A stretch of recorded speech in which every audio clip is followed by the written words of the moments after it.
Channel 5 in my old neck of the woods, Baltimore.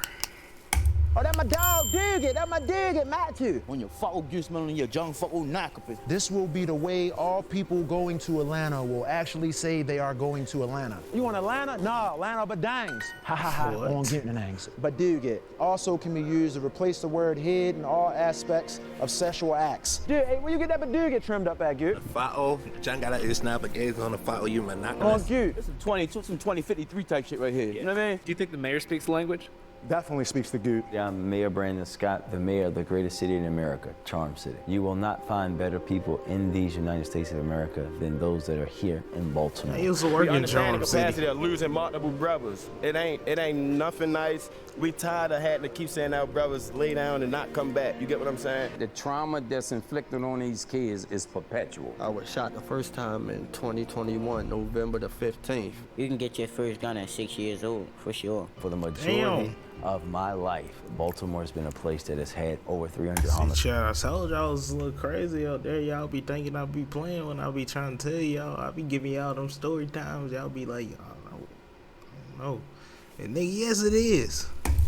In a year. 2023 is when the things change. Murder rate, I've never seen it drop that low. And now we're about to break a record. We right now are at, I think, 109 homicides. Which is the lowest number ever through this day. Without having more arrests, without displacing crime or violence to other areas. Poverty in and of itself is violence. Most of the community members that we service day to day do not choose to do what they do. We're the birthplace of redlining. The first redlining law was signed in my physical office, right? When you think about that at the same time as deindustrialization happening with jobs, the steel plant leaving, and at the same time the suburbs were being built and you have flight. When you think about how guns and drugs just started showing up into these communities, you have a recipe for disaster. Shout out Mayor Scott. Brandon Mayor Scott, nah, that's my Gute. I do know him, bro. I know him. I just saw him at an event a couple weeks ago. Yes. Yeah. Do you understand what he's saying? He still ain't speak good knees. I understand what he's saying. I'm trying to now calculate that apple mountain. I understand a little bit. But, you know, I'm from Baltimore, so I can translate. You know what's funny, chat? Not everybody talk like how he talk, though. They talk like, what the fuck is up, shorty? Or like, you stupid ass, dumb ass, stupid ass motherfucker. They talk like that. Like, but that's my first time ever hearing that. I ain't gonna lie. And I done heard some people like talk and they sound like that, but I understand it though. I guess because I lived up there. I don't know. Or maybe it's because what he's saying makes sense.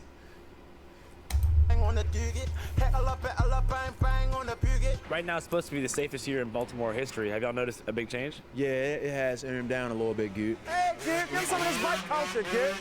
See how man? We love it.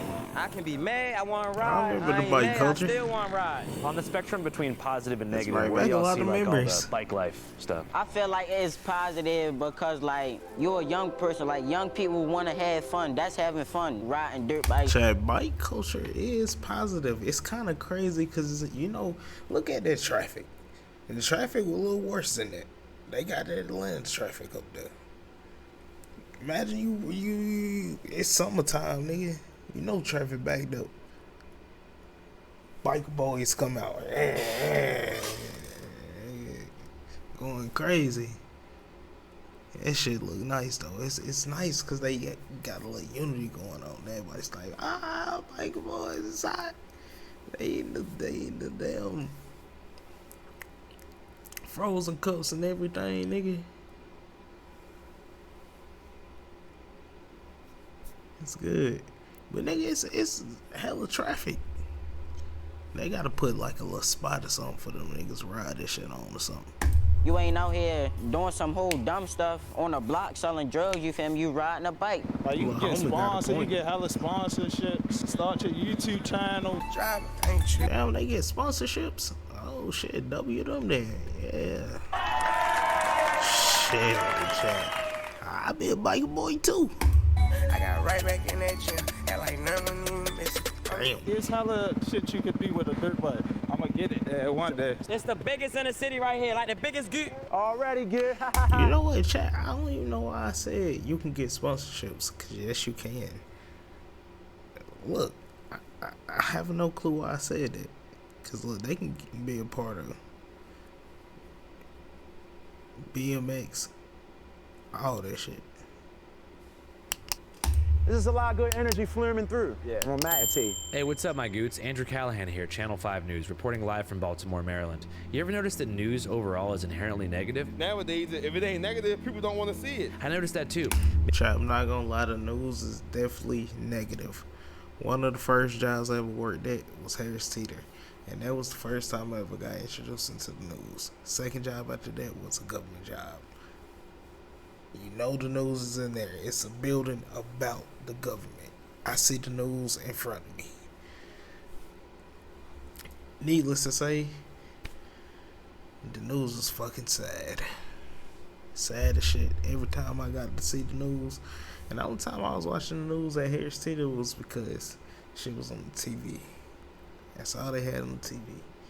You go, you fuck around, look at Starbucks, shit on the TV. It's the news. Shit sad as shit. But look, needless to say, and I ain't gonna lie too. You ever just turn your TV on the news, and just watch that shit? Shit just sad. Maybe it's because humans have an inherent negativity bias and are more than twice as likely to engage with content that markets either crisis or disaster. And because media organizations and social media platforms are for-profit corporations in competition who measure success through engagement and are incentivized to create content or push algorithms that create cortisol release in viewers and or users to keep them engaged for longer, which is most easily done by deploying micro-traumatic digital imagery, which first requires a keen understanding of your target demographic. Once you know what scares your audience, you can print cash from their eyeballs by scaring the shit out of them. And it's for this reason that on social media and on TV, when good things happen, you almost never hear about them. After all, why would you? It makes no money for the platforms. The good stuff don't really make that That's much money. true. Good news travels slower than a Galapagos tortoise off a perk 30 in a snowstorm. We're trying to chase the racks here, dummy, on a jiggle-a-doogan. Which brings us to Baltimore, a city once perceived as being hopeless, with a reputation for gun violence, decay, drugs, and disorder. But nowadays, things are looking up for the Charm City. Since Mayor Brandon Scott was elected back in 2020, homicides have gone down by 54% in a way that even the local news station, which is ran by a band of Baltimore-bashing barbarians, colloquially known as the Sinclair Broadcasting Company, is having a hard time spinning for the worse. But they're trying. Despite late. You know what? As a guy that grew up there, that makes me happy. That put a smile on my face. Cause it's like, damn, man. It's a pretty rough city. It was rough. The fact that they fixing and working on it. And I remember before I moved, it was starting to get a little gentrified. And spots I was like, damn, they fixing this up. It's nice to see that though.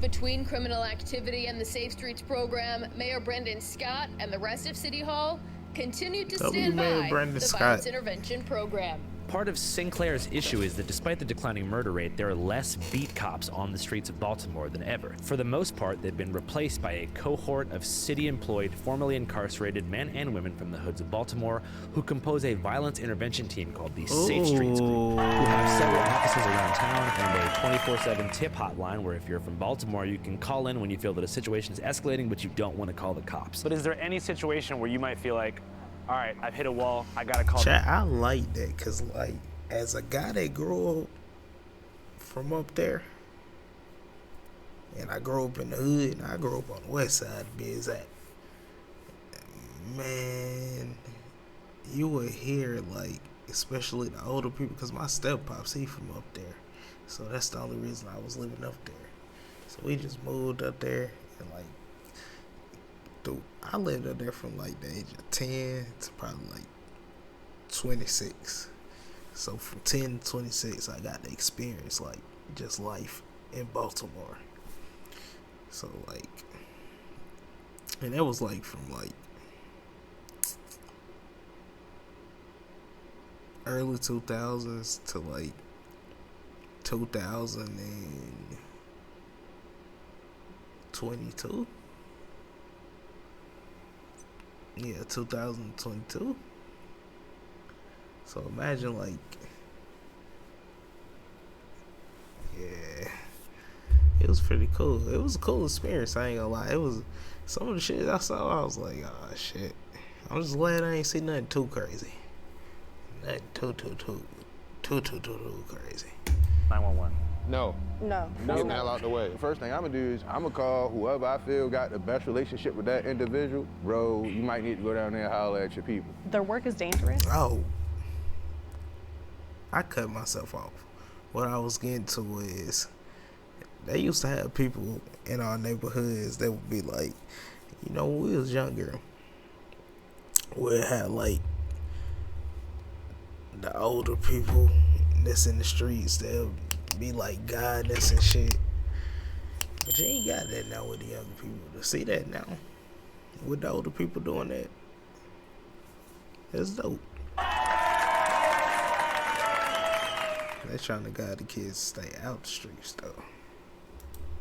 They are in communities on the front lines using their credibility to get people to not resort to using guns to solve their conflicts. They don't have body armor. They're not carrying weapons. They are out there with their credibility. We're not just calling each other. We might know one of the parents. We might know one of the brothers. We might know the pastor, the teacher. We know somebody in this neighborhood who knows that person. Yeah. And we're just gonna keep working those angles until the situation is dead, or, you know what I'm saying, like, until we can't go anymore. We never just come to a place where it's like, okay, it's time to call the police. It's a billion people to call. It's a billion things to try before we have to take that avenue. That's so important to us because of our trust with the community. They don't look at us as the police. They don't expect us to operate like the police, so that's not what the type of image we want to give them. Well, I did have a reporter ask me a few weeks ago from a Sinclair station if one of my Safe Streets workers was a Crip because he had on a blue hat. That might be the dumbest fucking question I've ever gotten in my life. The reporter who had on a blue suit.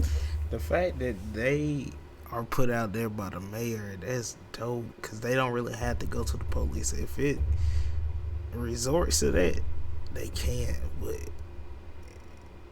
the fact that they know him, they got to know some other people. And ooh, that's dope. They cooking. But why the fuck would they say that though? Stereotyping that young man just because he got on a blue hat. And he trying to save and help the community. By the way, so I guess he was a Crip too. This is him in a blue suit. That was him? How'd you respond to that question? I thought it was gonna be like somebody young. That's an older guy. That's an older man.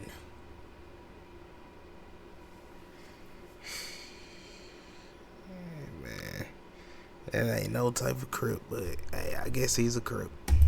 We did tell him it was the dumbest question he ever asked, but then I posted on social media the question that he asked, and then laid out to him while tagging him every single school in Baltimore that wears the color blue, and asking, like, should they all change their colors and their uniforms because you think that anybody that's black in this town that wears blue is a Crip? And then asked him, was he a Crip because he had on a blue suit? You know, one thing I've been thinking a lot about is cultural imagination. How Americans perceive other places based upon their media consumption habits. We know many Americans have the wrong idea about Baltimore, and guess who reinforces that the most? Sinclair Broadcasting Group. Sinclair Broadcasting Group has been quietly reshaping Baltimore's media landscape for years. From mandatory commentary segments on local stations to top-down editorial directives, they've shown how easy it is for a powerful oligarch owner to turn a news station into a megaphone for his own politics. So who owns Sinclair? It's a chat GPT-ass motherfucker named David Smith, who also owns the Baltimore Sun. Make sense now? These narratives are all tied together. Fragmentation of the truth, media hypnosis, algorithmic echo chambers, loaded incentives, truth versus lies. To be honest, nowadays in America, this whole situation is all too familiar. So before we put boots on the ground, we get informed. Ground News. Ground News is a dope-ass news aggregate that compiles thousands of articles from across the web and ranks them in terms of bias, so you can figure out how the right and the left are covering issues as they unfold in real time. Ground News, I got it on my phone right now. It shows me so many things and so many stories from across the political spectrum with dope-ass context, like bias, factuality, and of course, ding, ding, ding, ownership. For example, when talking about Baltimore's historic crime drop, the independently owned Baltimore Banner headline reads, "Baltimore records 7 homicides in August, fewest on record in half-century. While the Sinclair-owned Fox 45 headline reads, Baltimore sees historic drop in homicides amid debate over causes. Debate makes you wonder who's encouraging that debate. That's why I use Ground News. Dope-ass news aggregate. Something else that people don't think about is how many news stories aren't actually news stories at all. That's why Ground News shows you how many legit, verified outlets are covering a story as it unfolds, so you can figure out if it's real news or just phony baloney echo chamber nonsense. Ground News. As I mentioned, Ground News also tracks the ownership of publications, so you can see who's paying for what narrative and why. Ground News. For all these reasons, I trust Ground News to help Channel 5 and myself cut straight through the noise. And right now, you can be like me and be a Ground News annual Vantage Plan holder for a while. All right, back to Baltimore. Mayor Scott's Safe Streets team is just one part of the picture. I was trying to figure out, was that a fucking ad or was that a part of the video? This nigga went on a long ass ad rant. The other side relates to the urban outreach and youth mentorship programs, which are equally important. So, welcome to Challenge Your Change, where we truly believe if it doesn't challenge you, it won't change you. When the kids come in, the mentees, they'll start reciting the affirmations. This is something we try to instill inside of them to let them know who they are. Who are we? Challenge the change. What do we believe in? If it doesn't challenge you, it won't change. What do we believe in? If it doesn't challenge you, it won't change. And we are determined to what? It's our challenge. Who gonna help change our city? Challenge the change gonna help change our city. Who? There it is. That's fire.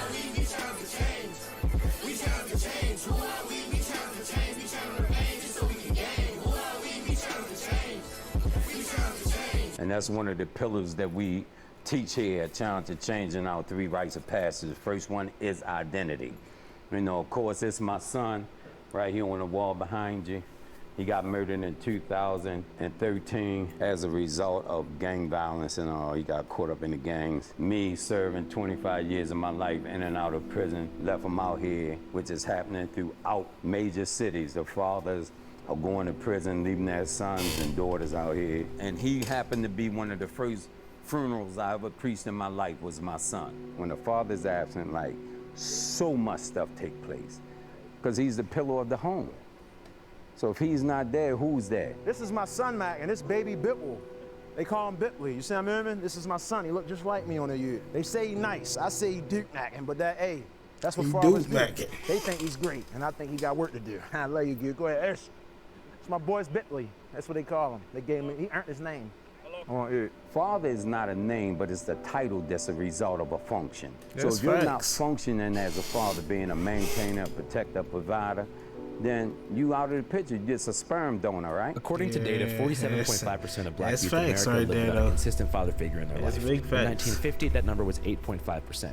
We've seen from data that having no father in the house is the lead cause of youth criminality across the country regardless of race. To hundreds of kids, especially young boys, Uncle T is more than a mentor. He's someone they can trust, who again, won't call the cops and isn't scared to apply true discipline. Uncle T came into my life by one of my close friends, and he preached at his funeral. And when I saw he came and preached at his funeral for free, no cost, and really genuinely care, like, it just did something to me. Like, I always, like, man, I'll forever be in his good graces, you know? Like, anything he ever need, like, I'ma make sure I'm there because he didn't have to do that. I was shot the first time in 2021, November the 15th, just coming home from prison. I did 2 years. Car rolled up, like, next to me. And like, as soon as I looked, the first shot hit me in my face and instantly blinded me. Went in this eye, crossed over, hit this eye, and got stuck in my face. And instantly blinded me, even knocked my sense of smell up. And my car was shot up 45 times. I got hit 7 times. I saw the shots was done, and I noticed I couldn't see. I just climbed out my car window, took a knee, took my hoodie off, and put pressure on my face. You know, just to try and take the right procedures to keep myself alive and keep myself woke. I got hit 5 times in my legs, in my buttocks, and in my foot. A lot of people don't come out, you know, 45 shots, point blank range. It then getting hit in my face. I was supposed to be completely blind, but like I said again, by the grace of God, my sight came back. Instead of 20/20, now I got 0/12 because this eye gone. Most kids that reach out to me, they pretty much know who they reaching out to. A man that's gonna love them to life, not to death. and they know I'm not gonna sugarcoat anything. I'm big. Chad, you know what I learned as I got older? Especially like having like younger cousins, having a niece and having a nephew, and just like any younger person that's like around me that I see like, especially some potential in, I'll be like, let me get them some free game, man, on life. And I don't really tell them what they gotta do, but I just get them like some free game on life. And I'll pick up, and as time go on, I'll be like, damn, you actually be listening to what the hell I be saying. That's kind of cool. And you actually like look up to me on the tip like that. That's cool. I ain't gonna lie. That mean I'm doing what I should be doing, like when it comes to like the youth, especially like the ones that's like watching me on the sense. Cause especially if they around me, they be like, damn, I know he might smoke weed and shit, but like that ain't give us like good game. He don't give us like stupid shit to do. He give us like some actual good game. And I feel like that's what you gotta do. That's what I aspire to do, like when I had kids. But I feel like the youth is powerful, bro. The youth is powerful. Just like I hate how they saying on this video, like you got some kids, they don't got nothing but the streets. And if you can get them some good game and get them off of that, that's dope. So yeah, man.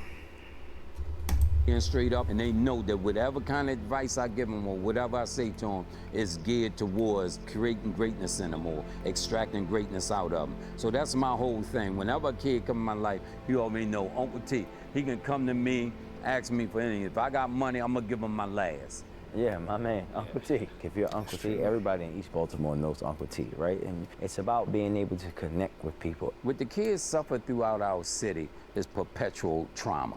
What's that again? What's that? You stand over him. Oh, okay. Trauma on top of trauma. You know, acute trauma. You know, the kind of trauma that even psychiatrists and psychologists is struggling to try to deal with because there's layers and layers of it. There's a lot of trauma. Some people don't want to intervene because they so traumatized. You get what I'm saying? They don't even cry no more sometimes. Just numb. They just numb. I was shot 12.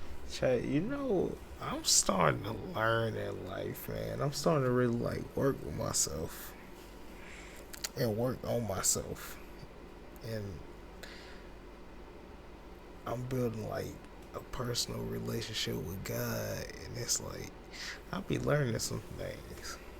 I kind of knew this too, especially like once I moved from there, but I ain't gonna lie, like living up there gave me a lot of trauma, especially trauma like that I live with now, and like just how I carry myself, how I might talk, like just my aggressiveness. I was already aggressive to begin with, but I think moving up there made me like even more aggressive, because you gotta be like, even if you're not in the streets, it's just like if you live in the hood, you gotta, if you live in the hood, you gotta be on in life you gotta be on your P's and Q's, but living in the hood a little different. It's a little different, I'm not gonna lie to you. And man, I remember having this conversation with my sister not too long ago. I think it was on my birthday, and I was saying the same thing about living in the hood. And it was like, you ain't never lived in the hood. I was like, shit, me? And living up there, that was hood enough. That was the hood for sure, ski. Sometimes, you get what I'm saying? My own homeboys, 2012, stood over top of me, tried to end my life. You get what I'm saying? What are some of those shared traumas and experiences? I ain't never seen that. I can go on for days, but some of the core ones that we see a lot is domestic violence, substance abuse, lack of resources as far as like housing and groceries, lack of educational support, things like that. How many of y'all seen a body on the ground? How many of y'all... See, chat, I'm not gonna lie. That's things I'm blessed I never seen. I heard like living in my neighborhood, especially like as I got older. Once I got to like being a teenager, we lived in the same neighborhood like probably from the age of me being 10 to me being like 20. That's when we moved. Nah, we probably we moved when I was like 20. And then fucking I say like as my teenage years hit, my neighborhood like just started getting a little crazier than it was from when I was younger. When I was younger it was a little chill. It was crazy, but it wasn't as that crazy. But as I got older, shit started to get a little bit more crazier. So like I'm talking about sometimes you'll hear gunshots ringing all day type shit. But I'm glad I ain't never like actually see that shit. Like that shit, I feel like that shit would fuck me up. And I done met some people just in life in general, not even just from there. Like even here, it'd be like, nigga, I done seen like a dead body or somebody get shot in GTA, and no, that shit kind of, that traumatized me. I ain't gonna lie. But see that for these little kids, damn man, that's sad, bro. Know somebody close to y'all that got killed? How many of y'all went to funerals of people? Y'all never even put your hands down, man. Some of these younger guys need hugs. Some of them need therapy. Every young guy I come across, I preach, go to therapy. Just try it. It's not going to kill you to try. Because in our communities, you weak if you go to therapy. We were just taught to take it on the chin up, chest out. The day I got shot, Chad, how I said I'm starting to learn, I'm working on myself. Chin up, chest out ain't always the best way. It's okay to be chin up, chest out in some situations, but you gotta know it's also okay to not be chin up and chest out in certain situations, because they can put you in like mentally, physically, spiritually, and just like, I don't know, they can fuck you up, bro. I'm not gonna lie. They can build some shit up in you where you be like, damn, I'm in rage with just life and people. But you gotta like, it's always good to go talk to somebody about your problems. Now I ain't gonna say like go to therapy today, but when you feel like it's cool to go to therapy, try it and see if it works. If it don't work, cool, but at least try it and see. But I feel like, especially as a man, especially as a black man, we talk like chin up, fuck nigga. But nah, I ain't gonna lie. Some situations, chin up, fuck nigga. Don't be bitching, don't be crying. Especially when you put yourself in that shit. But if you know how to get yourself out of there, cool. Like for me, I would say I could use some therapy, but it's just on the fact that no matter when am I gonna go. That's my whole thing. But I be working on myself, so it's like I do therapy on myself, and I don't look for other people to give me that yes and me working on myself. But then again, they be seeing me working on myself, and then they like when I be talking to them about like what I've been up to, because I don't really be around people like that as much. I just spend time with myself because I'm working on myself, and it's like niggas be like, damn, you really working on yourself, you doing good. So it's like it's all on how you go in life for real and how you look at it. But I feel like you should definitely always do some self-healing. You shouldn't, especially if you're on the path of what he talking about. If you're on the path of what he talking about, yeah, you gotta do some self-healing and you gotta get close to God for sure. opened up to my therapist, and she was basically telling me like, get my life together and do right. Like, yeah, that's what I'm doing, but at the end of the day, you can't erase your past. I'm real big on mental health. Like, it ain't nothing I ain't been through, from drug addiction, everything. Like, all the stuff I've been through, losing friends, holding my friends in my arms as they die. Yeah, I got blamed for it, so I wasn't even able to grieve the right way. I just lost one of my closest friends. I'm holding him as he shot in the face and still be blamed for I got beat up by his mother and everything. So that type of stuff can really affect you mentally. And because of, like I say, the direct trauma that these individuals always encounter, lashing out on others really becomes second nature. You can get your first gun at 6 years old, for sure. How does a 6-year-old get a gun in Baltimore? I mean, it's easy. It's super easy, probably by your brother. I came into his life 2 years ago, going on 3. He was a little menace around here. There's not a gun you can ask him about he don't know about. Always carried guns, right? One day, you tell him what happened. I seen him walking up the street with all these brothers for real. They was talking to me, they had gave me a lot of money and stuff. I went home, busted down with my peoples for real. He had told me to come back later on to come see him for real, boom. I came back later on that day, had a gun on me. All the older dudes, they was showing me all the bad stuff, showing me the wrong routes. He was like, you know you risking like what's going on. He said like, you gotta take it off of you. I wasn't taking it off me. I goes back, I tried going to the alley somewhere and tuck it some more, thinking I was slick. I come back, he checked me again, he still found it for real. He hollered at me, he like, you still bring it back for real. Took me to the water, I had to throw my gun for real. I ain't want to do it. I told him I wasn't doing it at first. They had hold me, he like, I got you, like, I'm riding behind you, like, once you do this gun, I'm with you all the way. Like, you gotta let it go. So I let it go, and now we here. And now, this my gun, you heard me? This my switch. Yeah.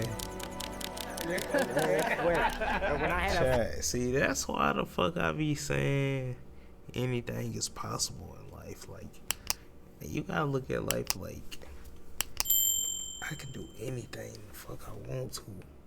But you gotta feel that shit, and you gotta know that shit. Now, I be learning, like I just said, I be learning new shit. So like, I feel like you gotta have confidence. You gotta have confidence for sure.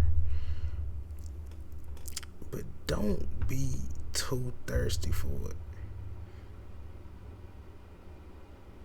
Cause it's like, even with doing this shit, I feel like when I started getting too thirsty for it, I kind of lost myself in it, and I kind of lost like the momentum for it, and it's like I got lazy with it. But it's like now I'm back to a spark. It's like I've been very consistent with this, and it's like, I don't know, man. I don't know. It's really it's all in you for real, but you gotta always find that spark. And I feel like that's with anything in life. That's what you gotta find a spark with a lot of things. It's just like with relationships. And I'm talking about any relationship. You just gotta find that spark, or it's just not gonna work. But you always gotta find that spark in something in life. And shit, you just gotta make sure that shit click and you good. But you gotta find some shit that's gonna make you happy. That's gonna like how he just said, that nigga said, shit, my shit was the gun. I was happy as fuck for the gun. That was my happy place, my happy space, my safe space. He switched that shit up, got him a camera, and now he taking pictures. He got some solid pictures too. So, and he young. So shit, hey. Yeah, man, you gotta have one of these, right? Last switch on that, definitely gonna blind you. Like, I'm telling you, like, boom, man, you had me. On my free time, I go downtown and hustle. I be like, how y'all doing? I'm a young photographer, and I take pictures for $10 a piece. Would y'all like to support me? And I tell them that I got a deal for 5 for 25. That's a pretty good deal. I would do it. Yeah. Yeah, we'll hire you for a little photo shoot if you're down. Say no more, definitely. This is Baltimore Noel's Italian night. Yeah, the one and only. I'm gonna give it a 10 out of 10. That's my big brother. There it is. He said he gave it a 10 out of 10, y'all. Let's get it up. Strong young man right here, man. He got a little more journey to go, man. I just want him to stay focused for real. He already so farther than a lot of That's piece on him because he was out of school for a whole year. I took him up at the Board of Education and demanded they get him back in school. He got back in school. The first quarter he brought, how many certificates you brought? Yeah, he brought them to the... About like 6 certificates, then I made like, then I got like 6 more. And how many people watched that post? 9 million. Oh man, you just came from school? The giddy up, okay. Damn. Oh, what you got? Man, look, y'all get it up, y'all. Damn. Get it up on y'all. Don't play with that, bro. Yeah, don't give that money, y'all. Give that money. Don't play with him. That's big. The giddy up. Yeah, the giddy up. 9 million people watched that post because they were so proud of his accomplishment and his achievements. He's a big example for other young people in the neighborhood to look up to and say, if Ma did it, I can do it. Yeah, he is the one. Yeah. The one. The poster child. He's the poster child. And I'm going to do everything in my conceivable power to push him into his greatness. Hey, what's up, guys? It's me again. Do you like Channel 5? What if I told you we have a second Spanish language channel with 6 has evolved. This isn't an... Chad, I low-key want to start a Spanish channel. Would y'all watch it? How do I do that, though? I'm gonna figure it out. Shotgun bandits. Only nationally, only 11% of homicides are connected to gangs. So if you went out and solved all of those, the majority of them would still be happening because most of the things that are happening are basic human conflict. And what our Safe Streets Violence Interrupters do is intercede in that. As I mentioned, the Safe Streets program is only controversial due to the fact that they're not cops and are mostly convicted felons, but ironically, it's that credibility of being behind the wall and now outside that allows them the access to intervene in a way that leads to actual resolution. When's the last time you broke up a fight? Honestly, last night. Most of the violence now is the kind of stuff that you and I just discussed, that we're talking about interpersonal violence is driving gun violence around this country. And it's past time that we actually start to talk about that because it's a lot harder to intercede into those kind of things than it would be some rivals. Che, you know what's another thing I always noticed living there? I used to like, I don't know, I guess I used to like, it was different for me living there because I'm not from there. And I got to move there at a younger age. And I got to watch, like,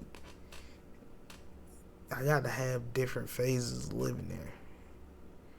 So, like, I used to look at it, especially living in the hood, I used to be like, shit kind of crazy, bro. If they just came together as a community, not even just as a community, if the government came in to help the community try to fix this shit could be fixed like a motherfucker. So, like, listening to that, I know I wasn't fucking tripping, bro. I know I wasn't fucking tripping. But I'm not gonna lie, that's fine, bro. That's fine. That's fine. I feel like that with any place. I feel like that with any hood. If you get the community together, and then for the YNs, you get them like some sporting events, you get them some motherfucking recreational centers, all that good shit, nigga. Word, but a safe place, bro. Safe as a motherfucker. Drug war back and forth because we still have that, but it is not the driving force of what's happening on our streets anymore. How many like incidents do you think spawn from a disagreement between two people about like a girlfriend or a boyfriend? A lot of them. That's 90%. A lot of 90? That's a big majority. That's 90% of the situations that transpire In this community, at least. What's the main kind of immediate help that you find people need most often? Rental assistance, eviction prevention, and always, substance abuse and mental health. The rental assistance and eviction prevention are two of the biggest things that we suffer from in this community. So a lot of families facing being put out because rent and been spiked and all that, but nothing in the economy spiked with it. So we got people that's just forced to pay more for less, and of course that pressure a lot. So our focus is trying to help people from losing their places to sleep, which that's definitely going to then lead to more violence and other things, depression and everything. Aside from providing guidance to the at-risk youth of the city, participating in outreach programs is also therapeutic to a whole cohort of formerly incarcerated people who've been released and are looking to make things right and give back. I was recently released from prison on October the 3rd. I had to serve 18 years in prison. I used to sell drugs right on this corner growing up. That's a parasitic behavior. You know what I'm saying? We take so much from our community and never get back to it. But I turned my life around while I was in prison. Come over here and assist Uncle T in whatever way that I can, dealing with the youth on this side of town as well. Because I feel like it's imperative that I come over and try to fix a community that I tore down growing up. I was gone since I was a kid. That's fire. I'm 37 years old now, man. It just felt good to finally walk out those doors as a free man. First thing I did was drive to my daughter's school and surprise her. How'd she react to that? It blew her mind. She was in shock. Hey, girl!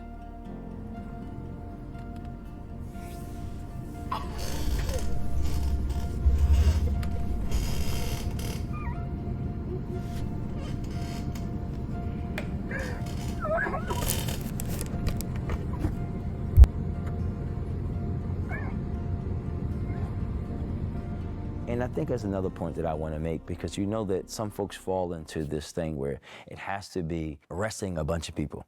That's never been the case. If you look at 2004, the city of Baltimore had 278 homicides that year. In a city of roughly 600,000, they made 91,000 arrests. Last year, we had 201 homicides. We made 15,000 arrests. Significantly fewer homicides with significantly fewer arrests, because it's never been about how many people, it's who and for what. I think the police are seeing the benefit in the work that we're doing. They see us as a partner in this, and they recognize there's certain things that they cannot do. We're not just gonna police our way out of this problem. I think hopefully over time, and we've been able to do all of this without putting additional cops on the street. We've been able to do this at a time when the police department says, like, we don't have as many officers as we'd like to have on the street. Let's say we can take a lot of credit, pat ourselves on the back, but a big part of what took place with these numbers was our community. Absolutely. So you guys imagine in maybe 5 years, your program would quadruple in size or something like that? Especially when they see the data, they'll probably want to expand it. That's what should happen. It should be more sites and more zones. We got at least 4 zones last year, went 365 without a homicide.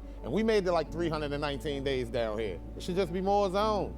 That's more potential for 365 days without a homicide. The more zones they add, the more peaceful. Thing, you should look at it as like a cancer. We don't want just to cure one symptom of cancer. We want to eliminate the entirety of cancer. We've gone after gun companies. We sued Polymer 80, the nation's largest ghost gun company, and we ended their business, and now they're going bankrupt, right? And we saw ghost gun recoveries fall off a cliff. Just a few weeks ago, we were awarded the largest settlement ever against a gun store, Hanover Armory in Anne Arundel County, that was selling weapons to people, children, people that shouldn't have them, all of these folks, without background checks and without IDs. We're doing that focus as well. What do you think is the main thing that keeps people locked to the streets or in that cycle? The people who they love. That's one of the things I'm facing right now. My brother, for example, he's still in the streets. I love him. I told him, like, don't let me down, bro. Like, get out the streets, you feel me? But I don't have no alternative for him. So I can't keep telling him that. And that's why I feel so bad, because I don't got no alternative for him. If I had an alternative for him, he'd have been out the streets. As far as your family situation goes, you have like a mom and dad in your life?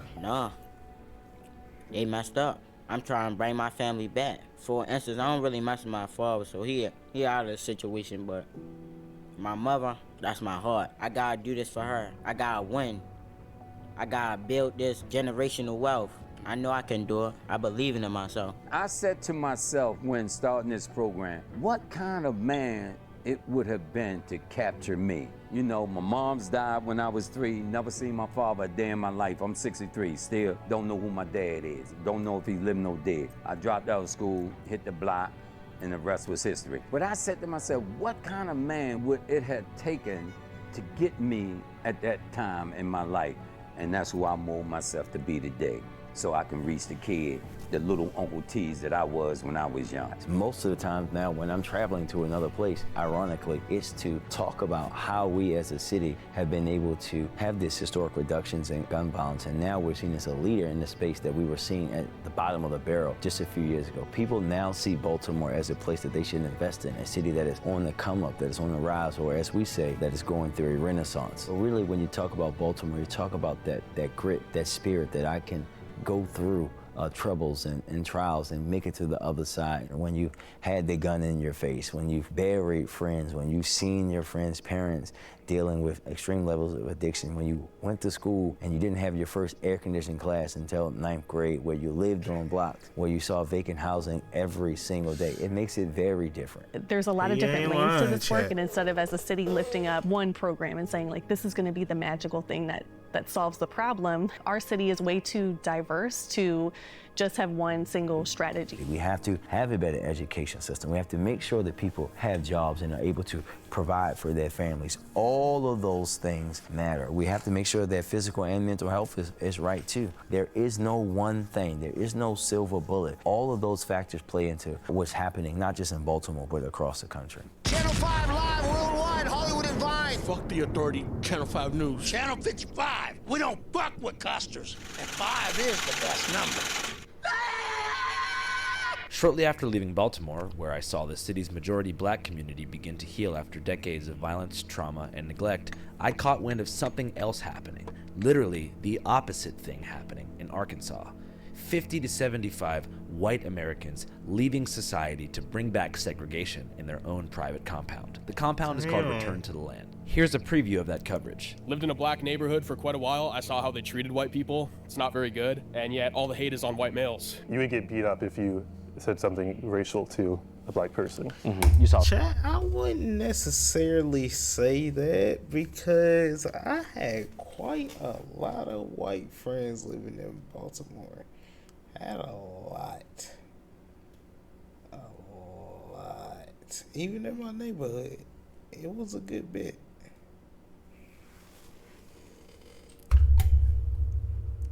Even in other places I moved to, same thing. Me personally, I was used to that because of where I'm from. So, but living up there and experiencing that with like my friends or just my family members or my neighbors, you got some people that wasn't with it, but for majority of everybody, they was pretty friendly. What happened? Yes. We was pretty friendly to them.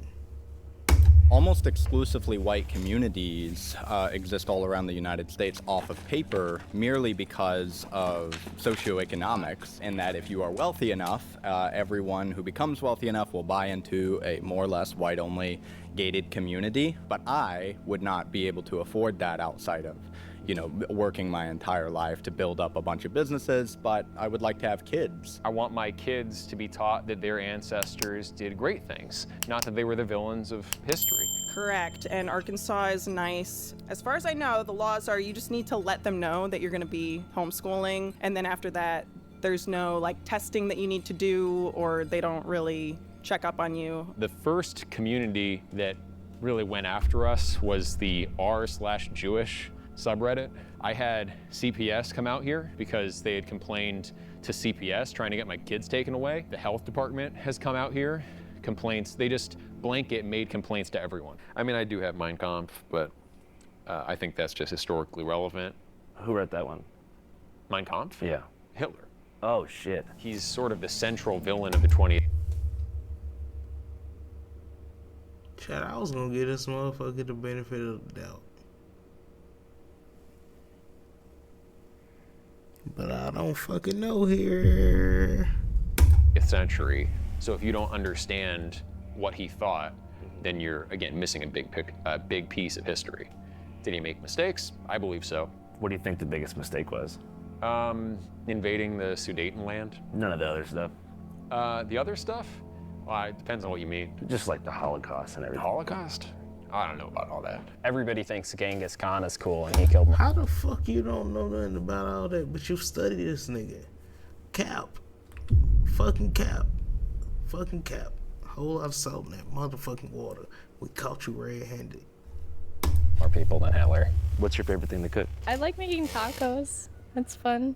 If you'd like to see our full episode inside the whites-only community of Arkansas, head to our Patreon at www.patreon.com/channel5.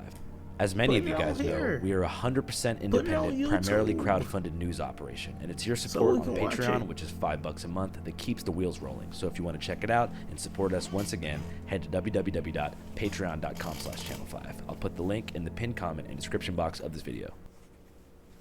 Video.